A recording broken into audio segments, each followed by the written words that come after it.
If you've ever wanted to inspect a web page, check for errors, or run quick JavaScript commands in Opera, then knowing how to open the console is a super useful skill. In this video, I'm going to show you exactly how to open console in Opera using two simple methods so you can get there fast no matter what device or layout you're using. And if this tutorial helps, make sure to hit the like button and subscribe for more easy tech guides just like this.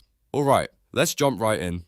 First, make sure you are currently viewing the web page you want to inspect. This is important because the console opens in the context of the page you're on, so if you want to debug or test something specific, start on that page first. Now for the quickest method, press Ctrl Shift and I on your keyboard at the same time. This keyboard shortcut opens Opera's developer tools right away. On some systems, it may take a second for the panel to appear, so just wait for the dashboard to load. Once it opens, you'll usually see a developer panel sliding in on the right side of your screen, or sometimes at the bottom depending on your settings. At the top of that panel, click the Console tab. That's where you'll see the live error log, JavaScript output, warnings, and anything that's happening behind the scenes on the web page. The console is one of the most important tools for developers and power users because it lets you test commands, inspect messages, and troubleshoot issues in real time. If you don't want to use the keyboard shortcut, there's another easy way to get there through the Opera menu. Look to the top left corner of the browser window and click the Opera menu logo,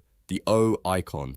A menu will appear, and near the bottom you'll see a section called Developer. Hover your mouse over Developer, then click Developer Tools. This will open the same developer dashboard. From there, click the Console tab within the dashboard interface just like before. And that's it. You now know two different ways to open the console in Opera, whether you prefer a keyboard shortcut or using the browser menu. If you found this helpful, please give the video a thumbs up and subscribe for more quick tutorials, browser tips, and practical tech walkthroughs. Thanks for watching, and I'll see you in the next one.